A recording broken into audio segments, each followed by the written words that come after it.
Nós vamos falar agora sobre morte. O que é a morte? A Bíblia tem muito a falar sobre morte, porém, pouco a revelar sobre a vida após a morte. No Antigo Testamento, nós encontramos declarações sobre a brevidade e fragilidade da vida. Jó, em aflição, ele chegou a dizer dessa forma: os meus dias são mais velozes do que a lançadeira do tecelão, e perecem sem esperança. Lembra-te de que a minha vida é como o vento, os meus olhos não tornarão a ver o bem. Jó, capítulo de número 7, do versículo 6 e 7.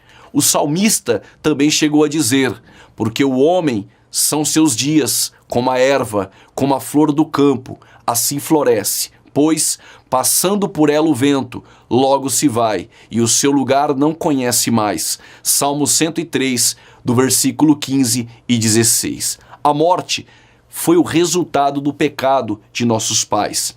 Paulo, quando escreve aos Romanos, no capítulo 5, versículo de número 12, ele diz: portanto, como por um homem entrou o pecado no mundo, e pelo pecado a morte, assim também a morte passou a todos os homens, por isso que todos pecaram.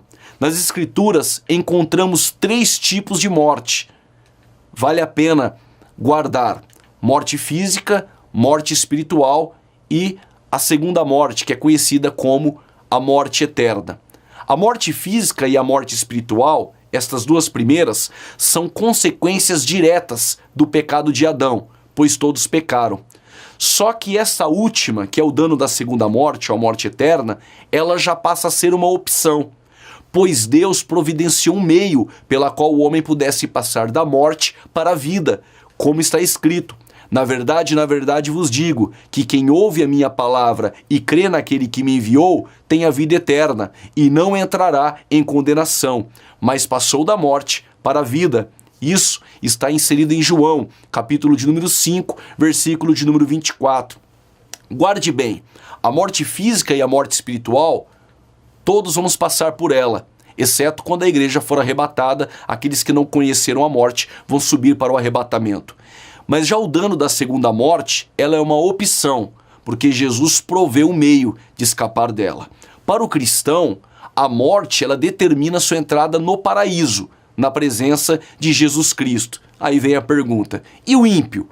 A morte para o incrédulo, para o ímpio, é a sua entrada para o Hades. A morte física, ela não determina o fim da existência, mas ela apenas estabelece uma mudança de estado, do material para o espiritual. Vamos explicar cada uma. Por exemplo, a morte física. O que vem a ser a morte física?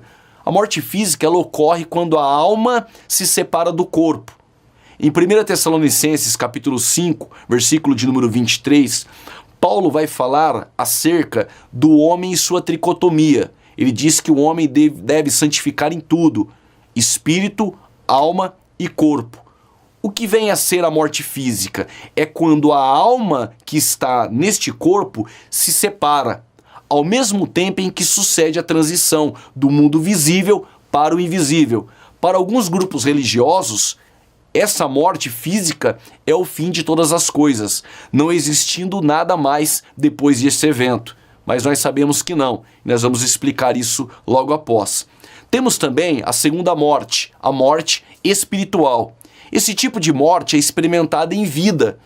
Como assim? Eu explico. Isso acontece porque essa morte significa a separação espiritual de Deus. Quando aconteceu?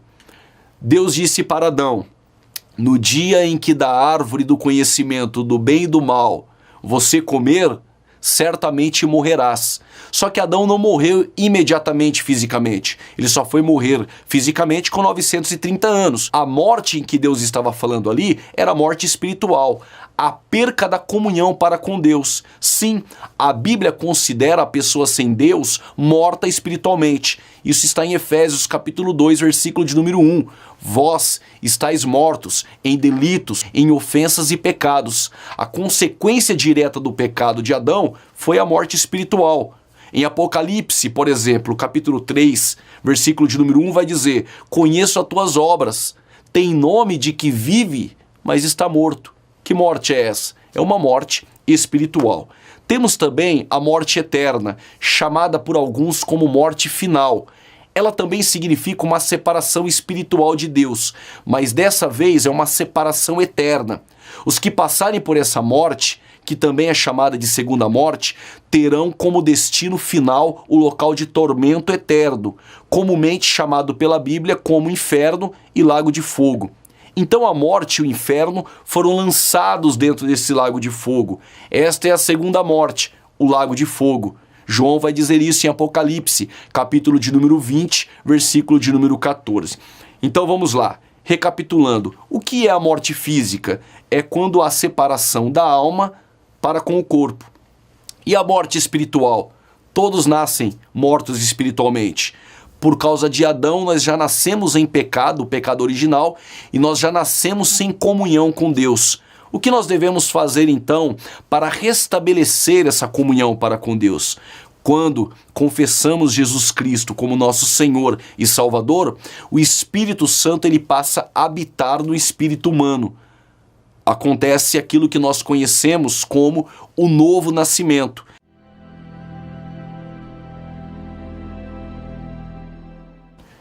Vamos falar acerca do estado intermediário. O que vem a ser o estado intermediário? É o período que transcorre entre a morte e a ressurreição. Mas para falar acerca do estado intermediário, nós precisamos conhecer 4 palavrinhas que são essenciais. São elas: Sheol, Hades, Guiena e Tártaro. A palavra Sheol, ela está no Antigo Testamento, que foi escrito em hebraico. Já a palavra Hades, Guiena e Tártaro aparecem no Novo Testamento. Essa palavra Sheol, que está em Salmos 16, versículo de número 10, ela ocorre 65 vezes no período veterotestamentário. O salmista diz assim: pois não deixarás a minha alma no inferno, nem permitirás que o teu santo veja a corrupção.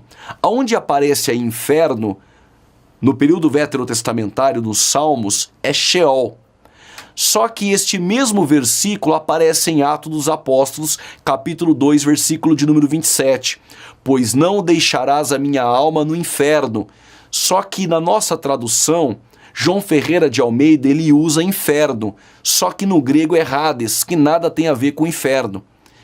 Nem permitirás que o teu santo veja a corrupção. Em Salmos 16, versículo de número 10, este mesmo versículo ele é usado em Atos dos Apóstolos 2:27.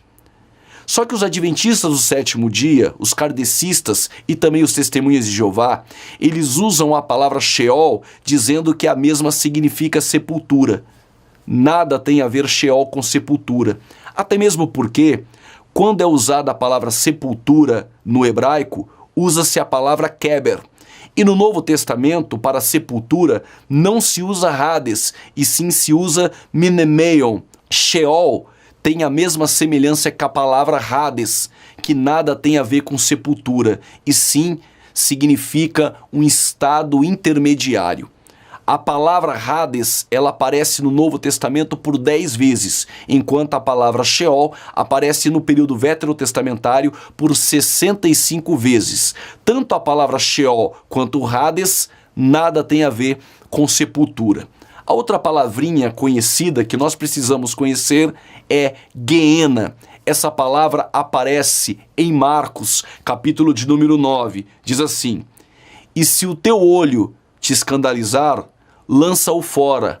Melhor para ti entrares no reino de Deus com um só olho do que, tendo 2 olhos, seres lançado no lago de fogo, no fogo do inferno. Essa palavra inferno que aparece em Marcos, capítulo de número 9, versículo de número 47, é Guiena.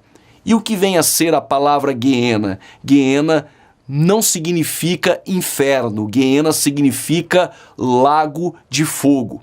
A outra palavrinha que aparece é Tártaro. Ela aparece uma única vez, enquanto a palavra Guiena ocorre 12 vezes no Novo Testamento. O que vem a ser a palavra Tártaro? Vamos ler o texto? Se encontra em 2 Pedro capítulo 2, versículo de número 4. porque se Deus não perdoou os anjos que pecaram, mas havendo-os lançado, na nossa tradução, erroneamente aparece inferno, aí é Tártaro, os entregou às cadeias da escuridão, ficando reservados para o juízo. E o que vem a ser a palavra Tártaro? Significa no dicionário Strong, dicionário grego, como um lugar de abismo. O Tártaro é um lugar de abismo. Vamos recapitular. Sheol nada a ver tem com sepultura. Tem a mesma semelhança com a palavra Hades no Novo Testamento, e Hades significa um lugar, um estado intermediário. A palavra Guiena significa lago de fogo e a palavra Tártaro significa abismo. Vamos explicar uma coisa. A pergunta que sempre é feita em seminários escatológicos: para onde vão as almas dos justos e dos ímpios? Nós temos um texto para explicar isso, mas vamos por parte. Para onde vão as almas dos ímpios e dos justos? Vamos começar pelos justos. A alma dos justos após a morte, quando há separação da alma para com o corpo, essa alma em consciência, ela vai ou iria até a cruz de Cristo, de Adão até a cruz, para um lugar chamado seio de Abraão. Todas as almas dos justos, de Adão até a cruz do Calvário, iriam para um lugar chamado seio de Abraão, um lugar de regozijo, um lugar aonde eles estavam todos em segurança. Existia um outro lugar, que é para onde vão as almas dos ímpios. Este lugar se chama lugar de tormento, o Hades. O que separa o seio de Abraão do Hades? O abismo, chamado de Tártaro. Geograficamente, como que é esse lugar? No seio de Abraão, as almas dos justos iriam para lá, aqueles que aguardavam a expectativa pela fé da vinda do Messias. Já os ímpios, eles vão para o lugar de tormento, onde são atormentados. E o que divide esses dois lugares é um grande abismo, que nós já conhecemos, esse lugar no grego que se chama Tártaro. Quando na cruz do Calvário Jesus Cristo disse para aquele malfeitor: na verdade eu te digo que hoje mesmo estará comigo no paraíso, isso significa que quando aquele malfeitor morre na cruz, o corpo dele fica na cruz, a alma dele sairia dali. Se ele não se arrepende, dizendo lembra-te de mim, e no original, quando vieres do teu reino, a alma dele iria diretamente para um lugar de tormento, ser atormentada. Só que naquele momento a morte vem fazer a autópsia da alma. E quando Paulo estava em Roma, ele percebeu que se existia uma cadeira ou uma mesa em Roma e tivesse um selo sobre aquele móvel, aquele selo simbolizava: este patrimônio pertence a Roma, não toque. Paulo teve uma revelação do Espírito Santo e escreveu aos Coríntios e também aos Efésios: o selo do Espírito Santo é a garantia e a certeza que nós somos propriedades exclusivas de Jesus Cristo. Quando a morte foi tocar na alma do malfeitor e levar para o lugar de tormento, havia um selo ali do Espírito. E este selo mandava uma mensagem: propriedade exclusiva de Jesus Cristo, não toque. A alma daquele malfeitor, arrependido, foi direto para o seio de Abraão. Jesus Cristo, quando está na cruz, e das 7 palavras que ele disse na cruz, quando ele entrega o Pai, o Espírito, que é a última palavra que ele diz, o corpo de Jesus está na cruz. A sua alma desce às partes baixas da terra. Pedro vai dizer que ele pregou aos espíritos em prisão. A palavra pregou tem trazido muita confusão em nossos dias. Ele não pregou de caráter evangelístico. A palavra pregou no grego significa querisso. Qual é o sentido dessa palavra? Anunciou. Jesus Cristo desce às partes baixas da terra e anunciou aos espíritos em prisão a sua vitória. Quem estava no abismo, no Tártaro? Os espíritos, demônios, anjos caídos que não guardaram seu principado. Então vem uma pergunta: todos estão presos? Não, somente uma parte deles estão presa.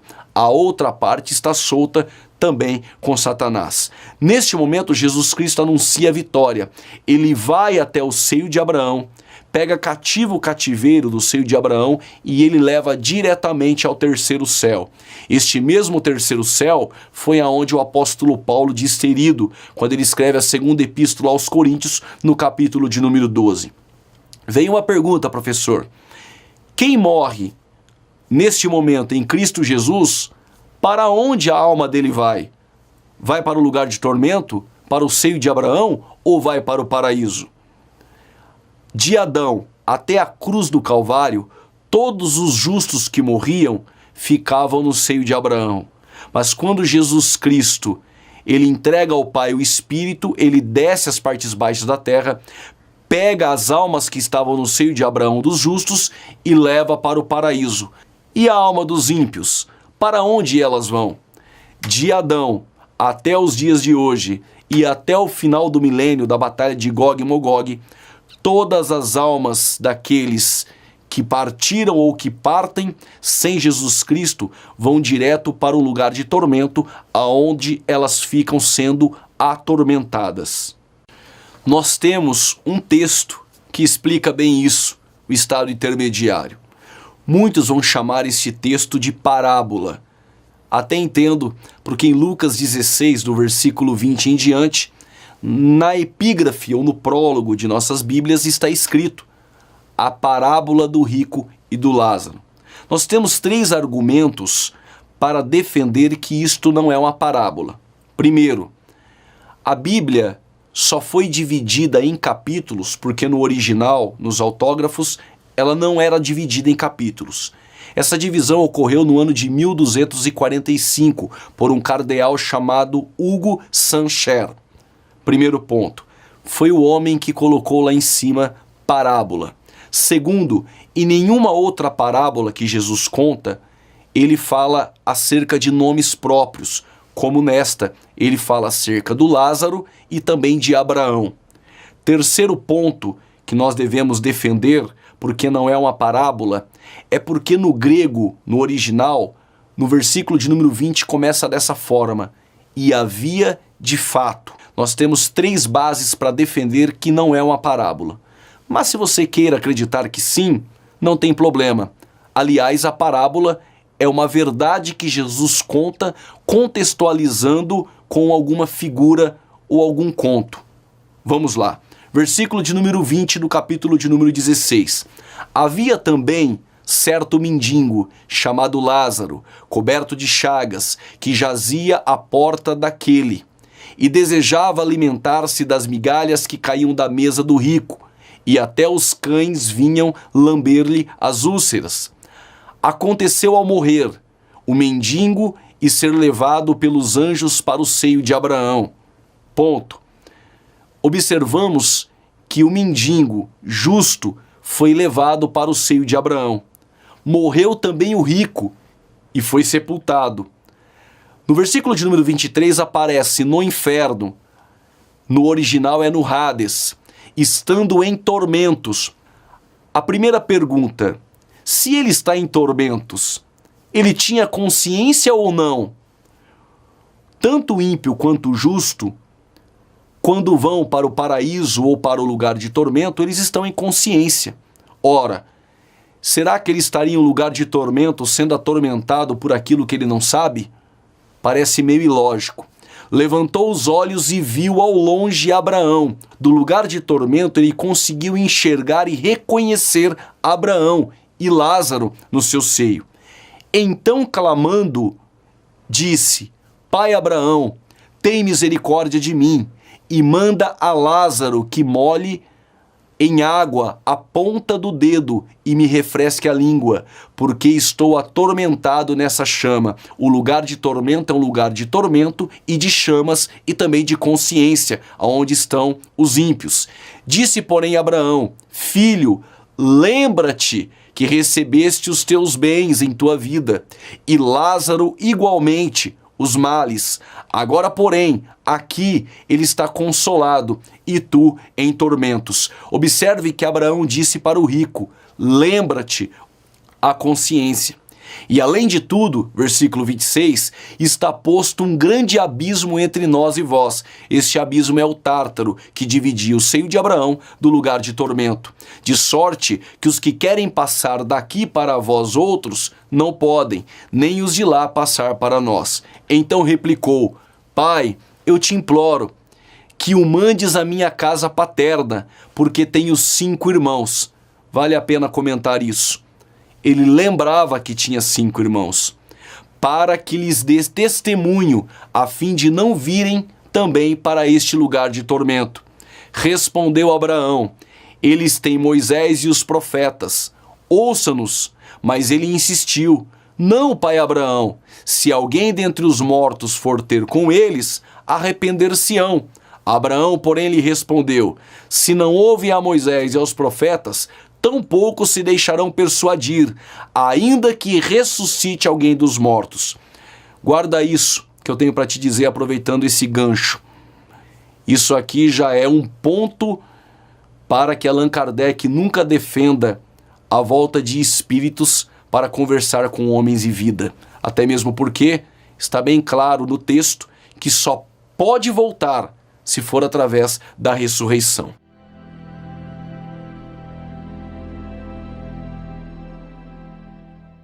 Surge uma outra pergunta agora.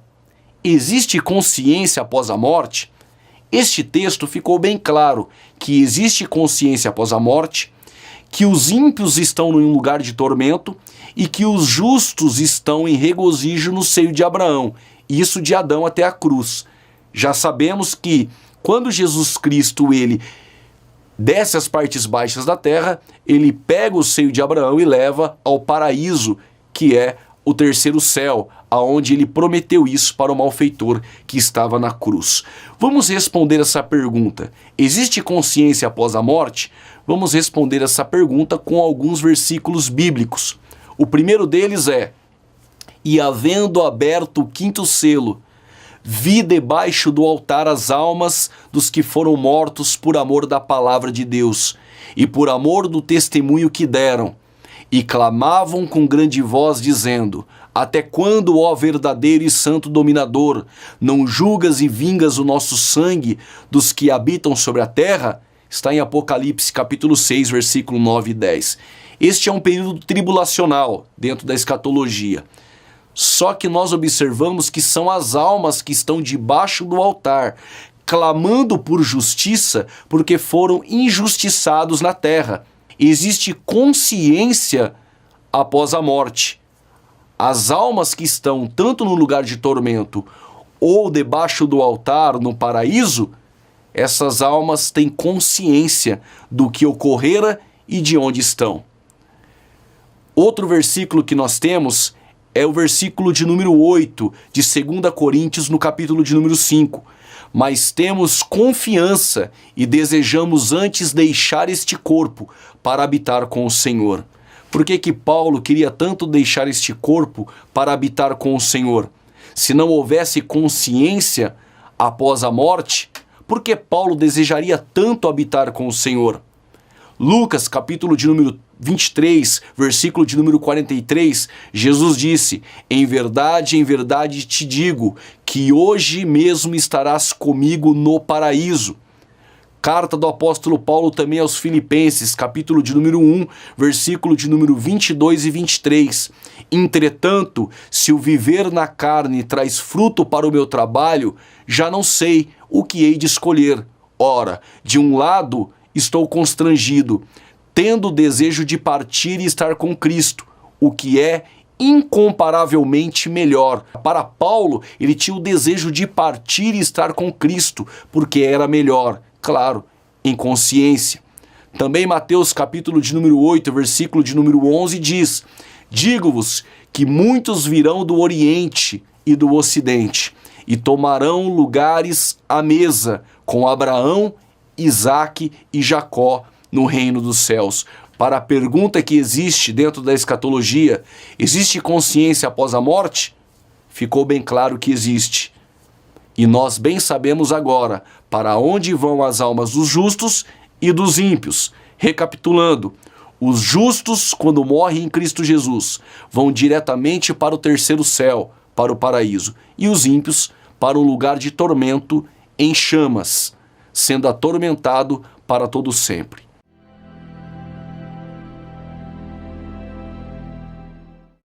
Vamos discorrer agora sobre os indicativos do arrebatamento. Indicativos que Jesus deixou de alerta que ocorreriam antes do arrebatamento da igreja. Um deles está em Mateus capítulo de número 24, versículo de número 24. Porque surgirão falsos cristos e falsos profetas, e farão tão grandes sinais e prodígios que, se possível fora, enganariam até os escolhidos. No período interbíblico, levantou mais ou menos 1050 falsos cristos. Este período é aquele que nós conhecemos como 400 anos de silêncio, que vai de Malaquias até Mateus. Só na região de Nazaré apareceram mais ou menos 72 falsos cristos. Quando Jesus apareceu, alguns pensaram que fosse o de número 73. Todos que vieram antes de mim, disse Jesus, foram ladrões e salteadores. Por isso que Jesus disse isso em João capítulo de número 10, versículo de número 8. Apareceram alguns falsos cristos durante a história. Nós vamos falar acerca de alguns. Um deles foi José Luiz de Jesus Miranda, do ano de 1946 ao ano de 2013. Um porto-riquenho, fundador e líder da igreja Crescendo em Graça.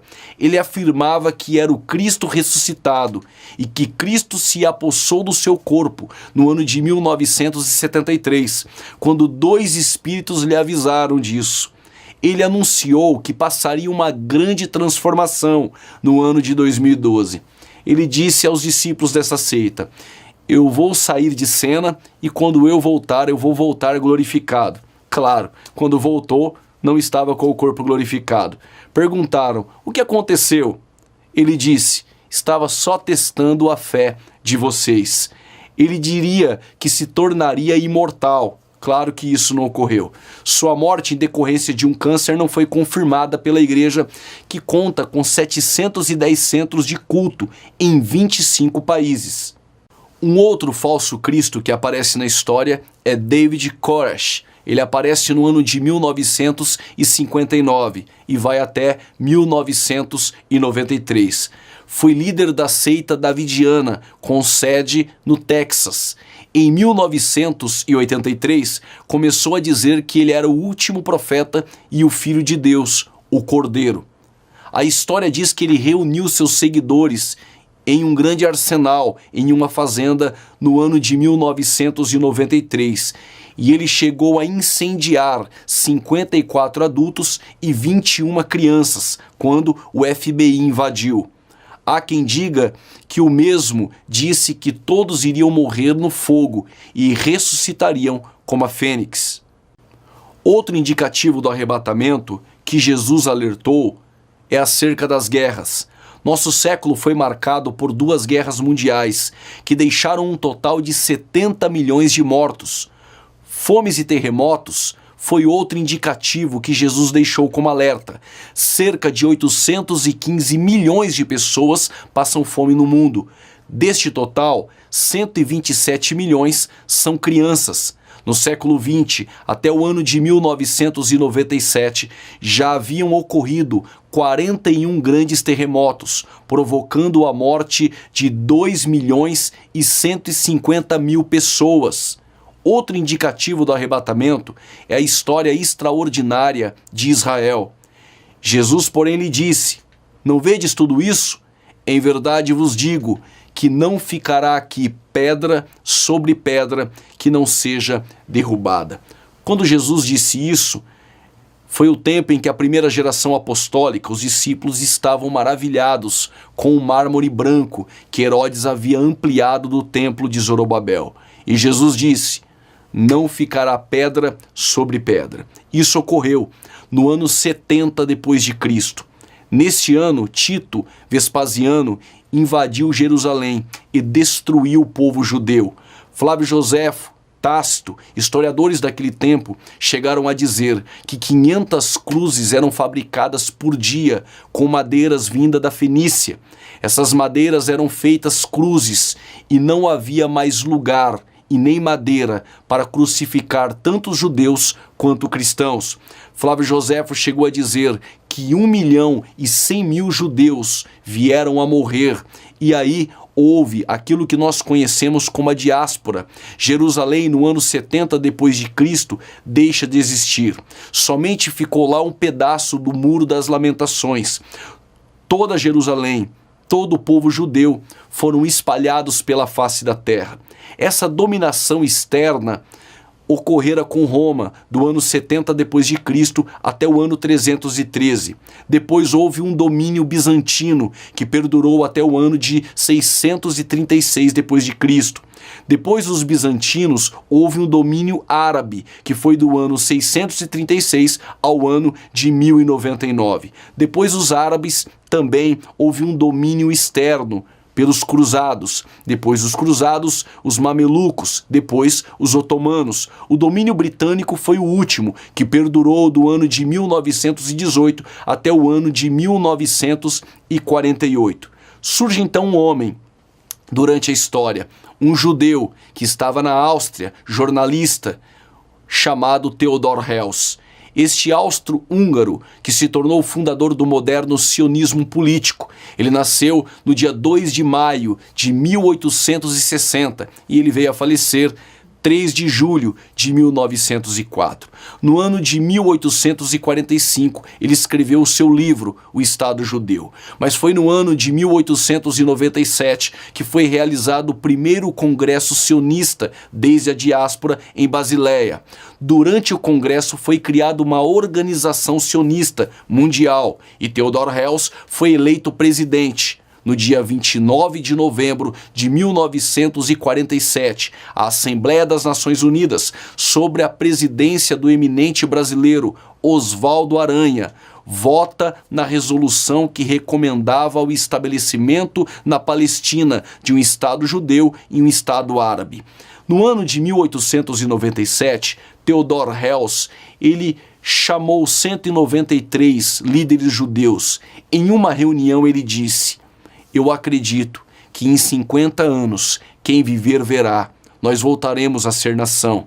Aliás, Theodor Herzl disse que Deus havia dado aquela terra ao seu povo. E Davi, na eira de Araúna, ele comprou. E o dono da eira chegou a dizer a Davi: estou te dando. E Davi disse para ele: jamais traria algo ao meu senhor que não me custe nada. Se Davi comprou a eira de Araúna, aquela terra pertence a Israel. E no ano de 1947, um brasileiro, Oswaldo Euclides de Souza Aranha, do Rio Grande do Sul, ele preside a sessão da ONU em que é aprovada a partilha da Palestina com a futura criação do Estado de Israel, no ano de 1948. Em razão de ter dado a pátria ao povo judeu, seu nome é considerado uma legenda em Israel. Na votação da ONU nessa data, o resultado foi esse: 25 votos a favor, 13 contra, e 17 nações se abstiveram e não votaram. No dia 14 de maio de 1948, ocorre a criação do Estado de Israel e um homem sobe em um púlpito chamado David Ben-Gurion e ele proclama Israel de volta à nação. Há um texto bíblico que foi escrito mais ou menos há 700 anos antes de Jesus nascer. Isaías parece que já via esse ano de 1948 e ele diz: quem jamais ouviu tal coisa? Quem viu coisas semelhantes? Poder-se-ia nascer uma terra num só dia? Nasceria uma nação de uma só vez? Mas Sião esteve de parto e já deu luz aos seus filhos. Isaías 66, versículo de número 8. A pergunta do profeta: poderia uma nação nascer em um só dia? E ela nasceu. Do ano 70 depois de Cristo até o ano de 1948, Satanás zombava, porque Israel deixara de existir. E se Israel deixasse de existir, as profecias futuras estavam todas perdidas, e a Bíblia não seria exata. Mas no ano de 1948, uma parte do Vale de Ossos Secos se colocou de pé, e Israel voltou a ser nação.